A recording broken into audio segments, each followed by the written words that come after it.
Today I'm talking about reading assessments. These particular methods can be used in a traditional classroom or in a homeschool setting. The four main items I'm going to talk about today are benchmark books, benchmark passages, fluency passages, and spelling inventories. I find all four are very helpful when conducting reading assessments. I get most of my materials from the website Reading A to Z, as well as the resource book Words Their Way. This is what my setup looks like. Here is where I keep most of my books and my leveled readers that are helpful in guided reading activities. I've got them sorted by level. This way children know what to grab if they're doing independent reading.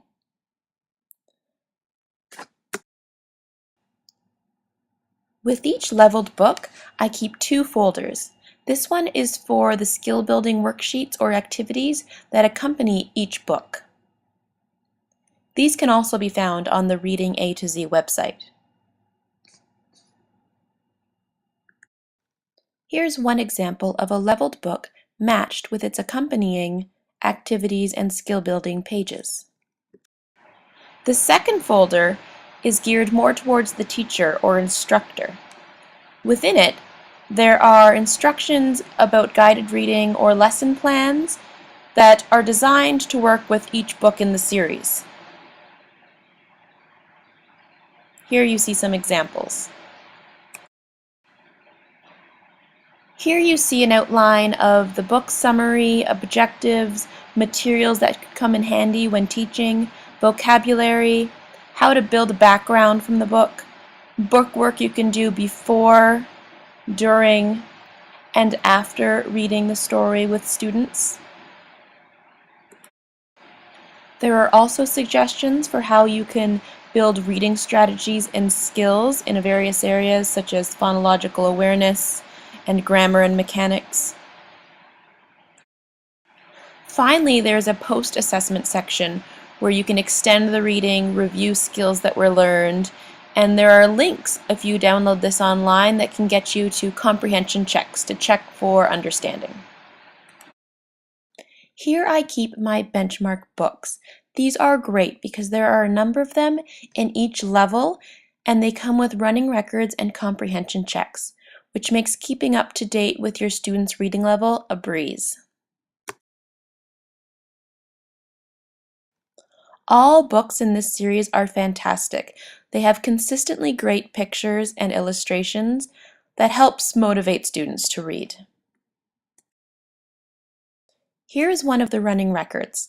As you can see, it makes tracking students' reading very easy. It gives you a place to record their accuracy, their errors, their self-corrections, and so on. This is one of the benchmark comprehension checks. They call them quick checks. They're a great way to see whether or not students have understood what they've read. This next item is similar to a benchmark book, but it's called a benchmark passage.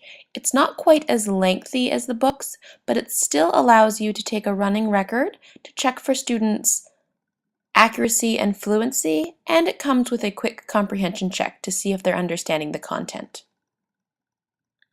These come in handy if you don't have enough time to read a full book, but you want to see where a student is at their reading level. Here you see a fluency passage. This is a quick paragraph or two or three, depending on the level, that allows you to see the fluency with which a student reads. Moving on to the Words Their Way resource book, what you see here is a spelling inventory. They're available for elementary, primary, and upper elementary grade levels. These spelling inventories are a great way to track what areas your students are strong in and what areas they need further work in when it comes to spelling. Hopefully you enjoyed this segment on reading assessments. Feel free to post any comments or questions in the comment section below, and I'll be sure to answer them. Thanks so much for tuning in. Class dismissed.